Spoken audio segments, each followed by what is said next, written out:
compared to phenols. So these can release CO2 gas, and these are stronger acids than. We can identify the acidic strength of carboxylic acids RCOOH. It is more than both H2CO3 and also HCO3 minus. That is why carboxylic acids can release CO2 gas from both carbonates and bicarbonates. This is picric acid. Picric acid is same acidic strength as that of the normal mineral acid like H2SO4 and HCl. So even it is a phenol derivative, it is stronger acid, so that can also release CO2 gas from NaHCO3.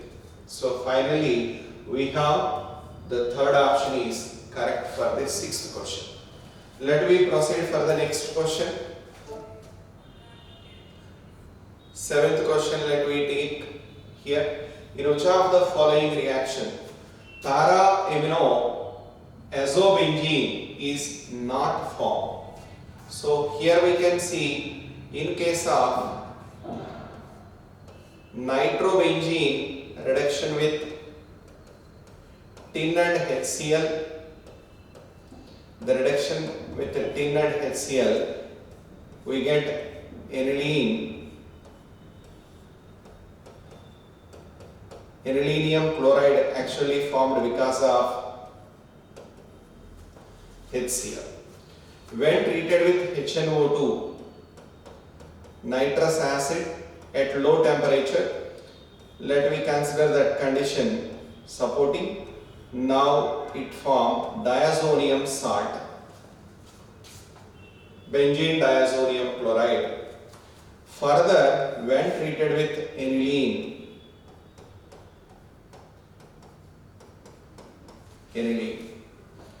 the aniline reaction proceed for azo-coupling.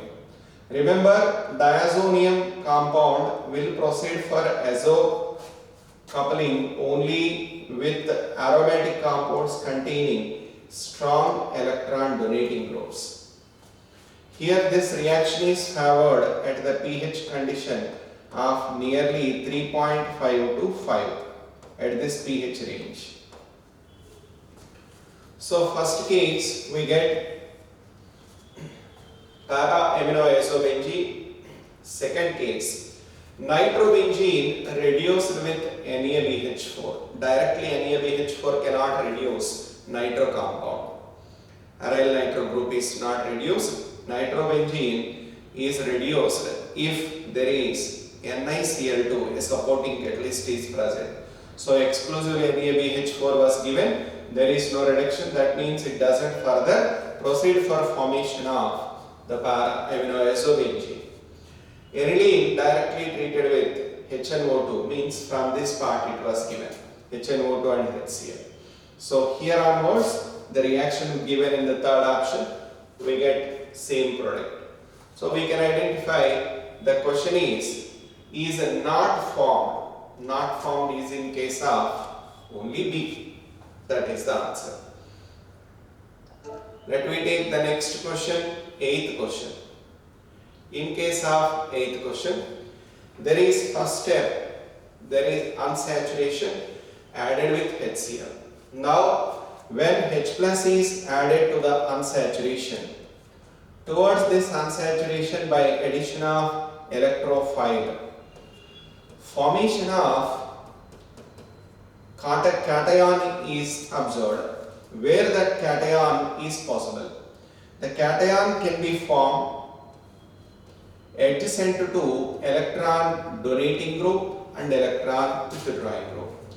Here this is electron withdrawing group minus I affecting stronger. So positive charge at this location is unstable, whereas positive charge adjacent towards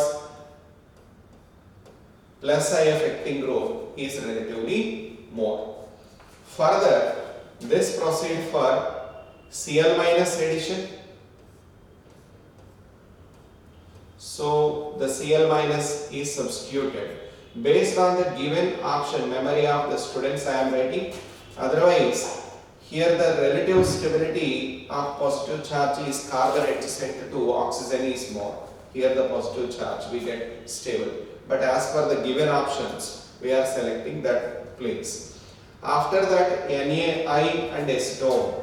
Na and acetone, nucleophilic substitution is favored here. So nucleophilic substitution result in formation of iodine in place of the chlorine. Here is iodine NO2. That means the product obtained as per the memory of the students, we have the best possibility is second option. If these are the options given, then this is the possible answer. Now let me proceed for the next question, ninth question. Which among the following is true? Buna-N is a natural polymer. Buna-N is not a natural polymer. Buna-N is 1,3-butadiene and vinyl cyanide combination, so it is not natural polymer. Buna-N's manufacture requires nascent oxygen. Actually, Buna-N and Buna-S, these proceed for free radical polymerization. So free radical polymerization is favored by presence of any free radical. One of the possibilities is nascent oxygen. So we can take 2, that is correct. Neoprene is addition copolymer and used in bucket formation. Neoprene is the polymer of chloroprene. Chloroprene is CH2 double bond CCl, CH double bond CH2. So 2-chloro-1,3-butadiene. Now what this indicate? It is a homopolymer, neoprene. Buna-S is straight chain linear polymer and is thermosetting. It is thermoplastics, Buna-S. So correct one is, second option is the correct one. Let me proceed for the 10th question.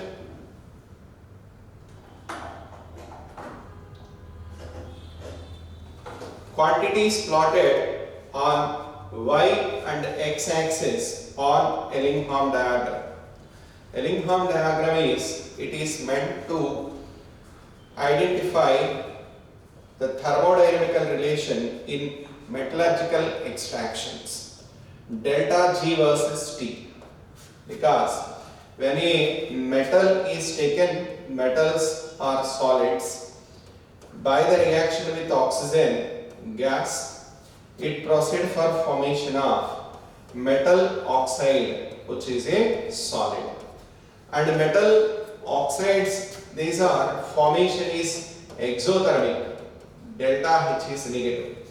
Number of gaseous moles decreased, so delta S is also negative. Now we can identify delta G is equal to delta H minus T delta S. In this relation, you can identify delta H is the dominating and delta G is negative, because delta H dominate minus T delta S. Minus T delta S is positive. So generally delta G value, it is negative for the metal oxide formation. As the temperature is increasing, increase of temperature, now this increases minus T delta S value. That means delta G, the magnitude of that negative value decreases or delta G is increased. That's why we can identify for a metal oxide like this. If we take it is formation of Al2O3 from aluminium and oxygen. These graphical representations for different types of metals, it gives us the information at what temperature the reducing agent is favored or which reducing agent is suitable for the reduction of given metal oxide. Because in the metallurgical extractions, the extraction of metal is mainly from the oxides of metal. After roasting and calcination, we get the metal in form of oxide. That reduction Suitable temperature and element for the reduction is obtained in this. So it is the graphical representation drawn between delta G versus T. Next question, let